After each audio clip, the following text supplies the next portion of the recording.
Hey guys, it's Bella, and normally on Thursdays at noon I would be streaming Beowulf. However, this week I am in London on holiday. I'm hoping actually to do some nice videos from the British Museum, so that will be cool maybe if those go up. But for now, rather than doing a live stream of Beowulf, I am just recording myself going over chapter 4, and I will answer questions that you guys have on it in the comments. It's a shame to not be doing it with chat because you guys always ask really interesting questions and you give me stuff to go off of. So probably I'm going to have less to say in this because you guys won't inspire me to start talking about random things.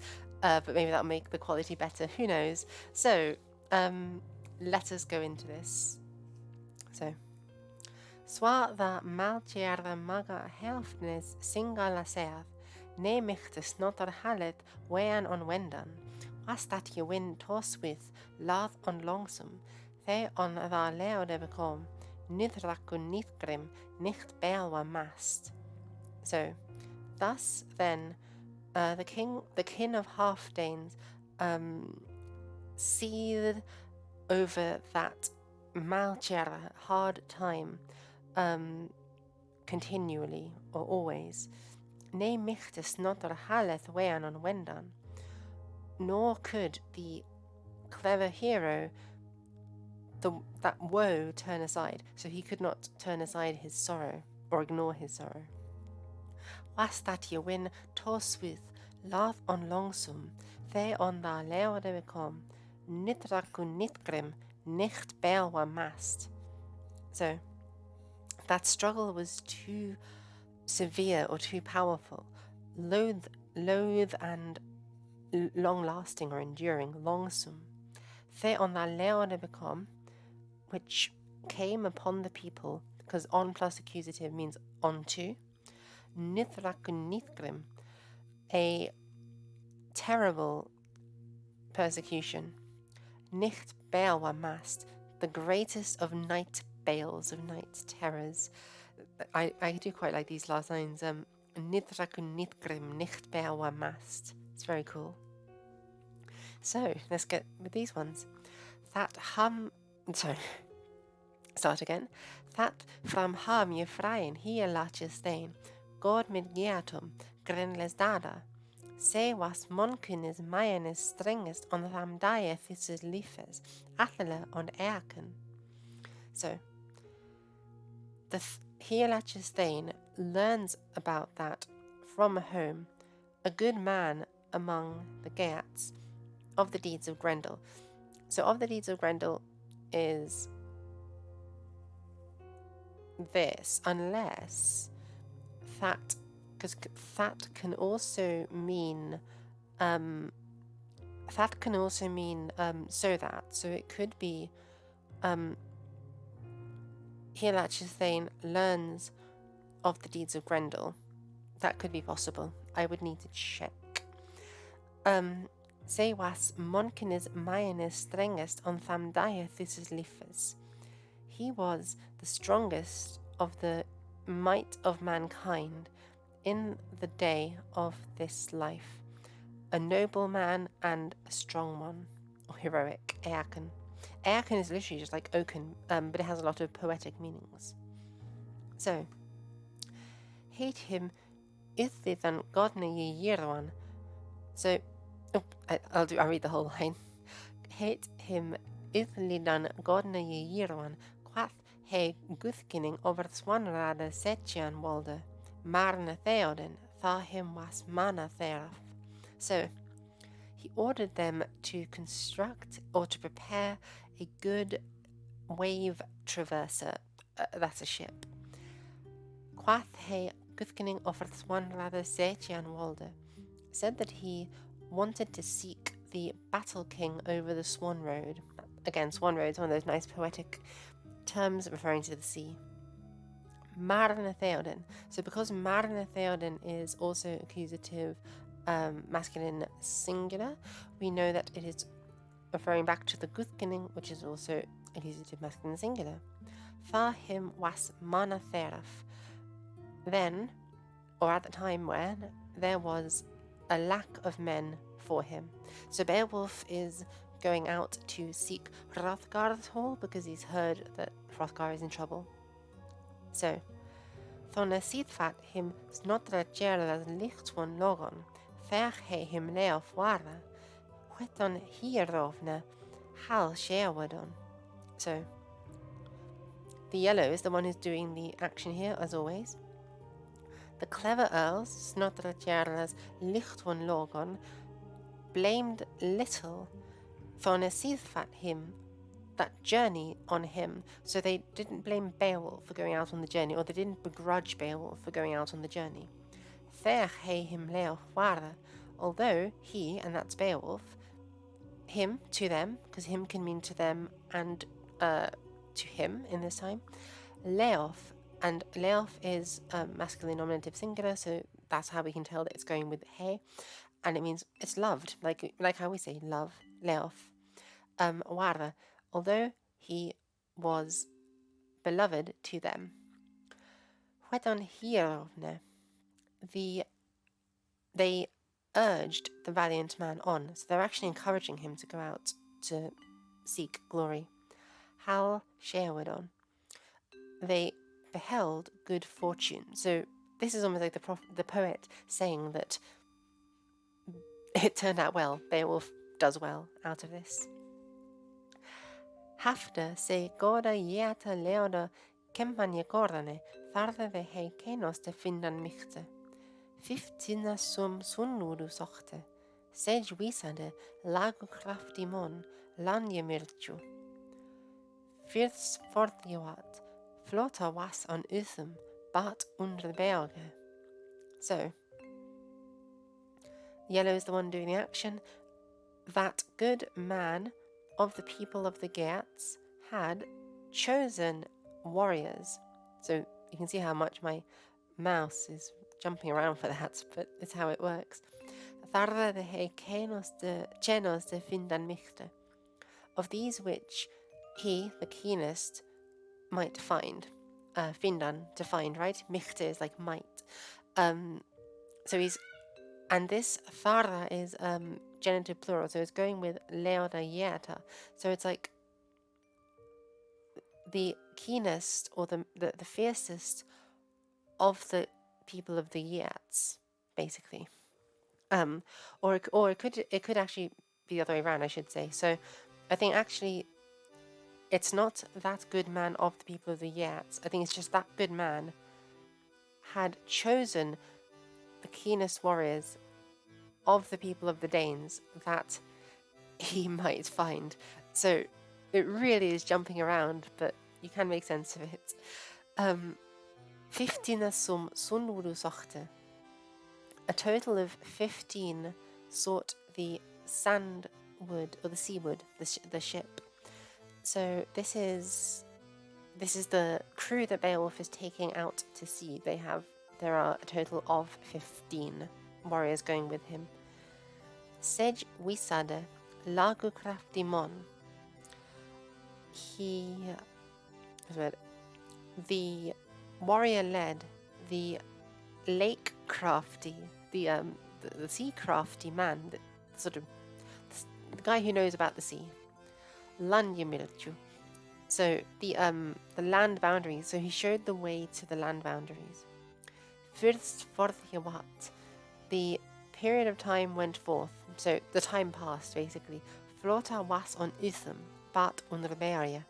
So the floater was on the waves, a boat under the cliff. So these last couple of sentences are serving for the poet just to explain that the journey's happened, nothing too dramatic. This is literally like when we have cutscenes in a show and they're like 6 months later or something. This is exactly what this is. And I might want to either turn down the music or move on to a different song because this is a loud one. There we go. So, and so now we pick up on the action again when Beowulf has landed. Berne hierve on Steven stigon, stremas wundon, sun with sande. Setjas bardon on bernakan berte fratwe, gut serdo jetonich. Guman utschufon, Wheras on Wilsith Wurubundene. So the prepared heroes got onto the prow, or stepped onto the prow, because remember, on plus accusative means that. And actually, I have glossed that poorly, because that should be... So streamas and sund can be both nominative and accusative, but in this case they're functioning as nominatives. And it means, so streamas wundon, the streams wound, the streams were twisting. Sund with sunder, the sea against the sand. So this is describing the scene on the beach where they get off. Setjas barðon on bernakan bergte fratwe. The warriors bore into the bosom of the ship bergte fratwe, bright treasures, good serre jatolich, adorned battle gear. And this jatolich might be sort of geared-like, basically. Guman ut shufon. The men shoved outwards or pushed outwards. Whereas on Wilsith Wurubundene. So what this is the men, the humans, shoved the bound wood, so that's the boat, because referring to the different planks all bound together, onto its journey. So that's quite a cool construction that they're putting together there for it. And yeah. So, je wat tha over Weiholm, winde je fysed, flotte famihels fulje je likost. Of that, antid otras dogres wunden sevna je waden hafte, that tha lidende land je sawon, brimkli publikan, beraga stepe, see the sannasas, tha was sund liden, eoletes at ende. So, it departed then over the way home, the way home, the sort of, a home is a body of water, and it's like a body of water which is a path to a different place. Windy fysed, compelled by the wind, flotta famihels fulje jelikost. The floater, the foamy-necked floater, famihels, fulje jelikost, most like a bird, which is quite interesting. We do know from the Oseberg ship and other such wrecks that ships in this time had prows which had animal decorations on them, like dragons and such. So it's quite possible that Beowulf ship would have had maybe an eagle or a griffin at its head, which made it look like a bird. Of that, antid odres dogres wunden sevna je waden hafte. And actually that is incorrectly glossed as well. Goodness, I have not glossed this well. I think I glossed this when I was talking with Florista, and therefore I was not paying attention. I glossed it poorly. I'm very sorry. And actually, this like image of like a bird, I just realized what it is. So probably what this is it's going to have rowers, right, on either side of it, rows sticking out on either side of it, oars, sorry, that's the word, sticking out on either side of it, and those are going to be like the feathers of a bird, and it's going to be flapping back and forth. So that's a really like beautiful image, I think, actually. A floater with these like wings going out on either side like a bird, and maybe a prow that's shaped a bit like a bird. That's quite cool, I think. Of that, antid otras dogres wunden stevna je waden hafte. Until the wounden staved one had waded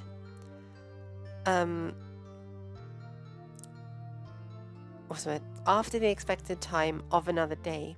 So what they're saying is like the boat has been out to sea for 2 days, basically. That thalivende land yasawan, the voyaging men saw the land. Bremklifu blikan, they saw that the sea cliffs shone, because when you have accusative plus an infinitive, it means that. Berga steppe, the steep sea cliffs. So they saw the steep sea cliffs and the headlands to glisten, to shine. Side sanasas, the broad sea nesses. Thar was sund liden, eoletes at ende. Then the sea was traversed, or it had been traversed, at the end of its voyage, or at the end of the voyage, I should say. So they've loaded these 15 men going with Beowulf have loaded the boat full of treasures, and they've sailed across the sea, looking for glory. I quite like the 15 men. It's a nice number. It's a little less. It's almost like it reminds me a bit of The Hobbit a little bit, and maybe this is part of where Tolkien got its inspiration for The Hobbit from. So going on, Thanon up rada weidera leode on wang stigon, savudu saldon sirchan hrisidon, guthiawado goda thankchidon, thaste him ilthade eatha wurdon. So, thence the people of the Weathers stepped up quickly into the plain. So, Savudu Saldon, they fastened the seaward. That's obviously the ship.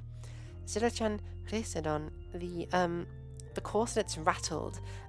Guthiawado, so that's the battle gear. So it sounds like they're putting on their armor, and I quite like how we can hear the chainmail as it rattles as they put it on before they disembark from the boat. Goda thanchidon thaste him ilthad ithlath eatha wurdon. They thanked God. Now that's interesting that they're thanking a god. So implying that it's the Christian God, but we know that at the time that not only were they not Christian, but these people aren't Christian. So it's probably not Christ who they're thanking here, because Beowulf and these people, remember, they're pagan. They explicitly said that these people are pagan in the previous chapter, I should say. And why did they thank God? Thaste, because him Ithlatha Eada Wurdon, because the sea journeys were pleasant for them. It was an easy journey, and sea travel in this time was no joke. It was quite dangerous, and there were loads of shipwrecks. Loads of people died as a consequence of these journeys. It was just one of these risks that people took, and that's part of the reason why the Snotracheras earlier on in this poem were worried about Beowulf. They said even though he was dear to them, they still let him go, knowing that Beowulf might perish out at sea. It's quite significant. Don't know, double check, because I'm praying. Yes, it's recording. Thank Lord. I don't know, I get paranoid in the middle of these things that I've not been recording and I'm gonna waste all my time. Anyway, moving swiftly on.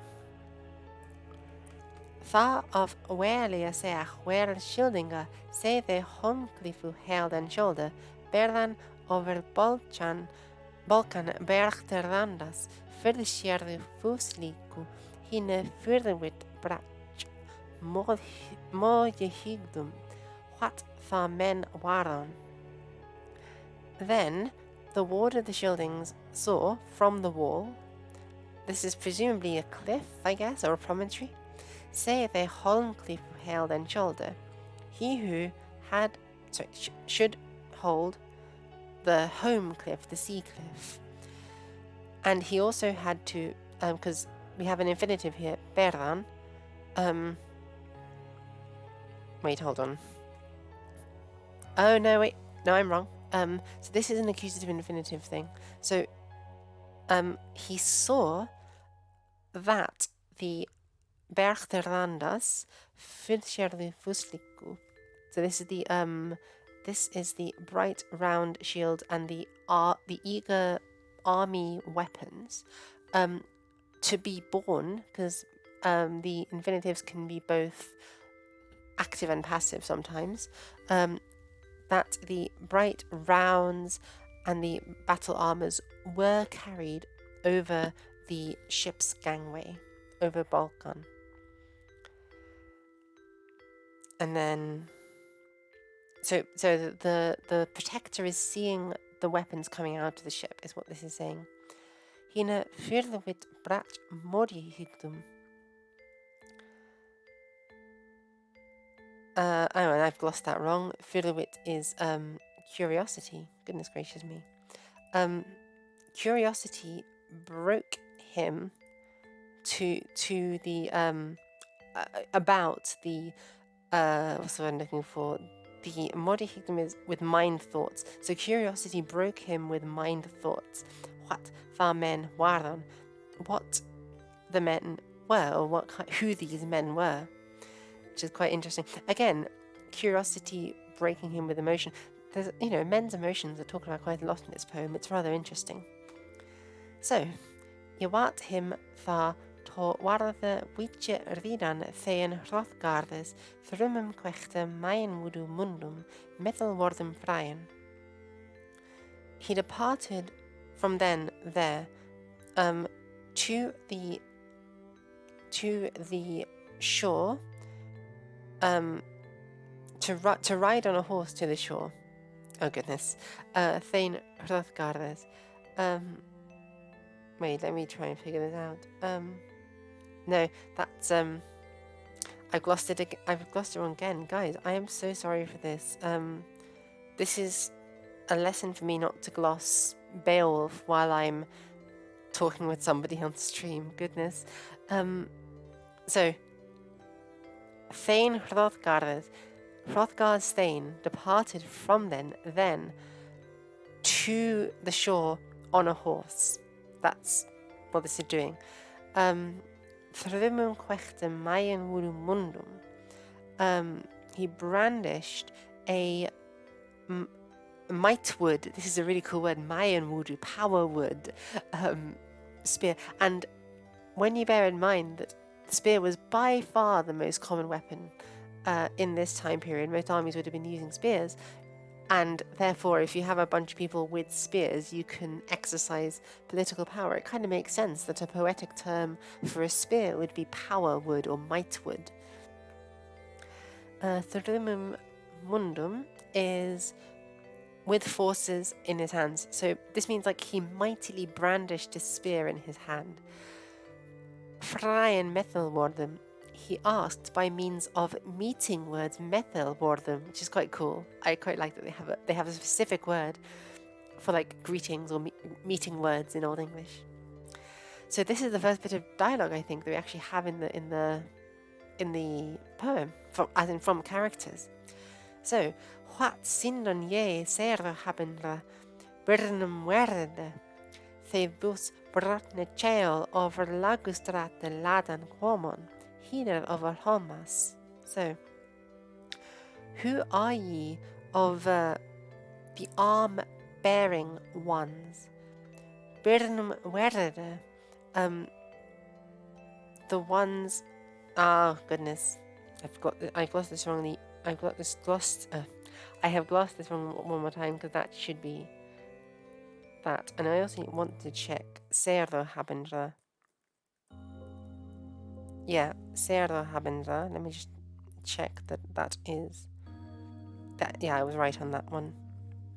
I apologize sincerely for the multiple mistakes I've made thus far. I need to go over and check this chapter more thoroughly. Fe thus brotne chel over lagustrate ladan quomon. So this is, who are you, who, thus, or in such a way, the brotne chel, the deep ship, over lagustrate, over the lake street, which I really like, quomon ladan, came to lead, hither over Homas, to lead this deep boat hither over the waves or the homes. So he's asking, who are you who like brought this boat over sea, basically? And who are you, like armored men coming in this deep boat? So He on hans skolle was ende satta. I werde held.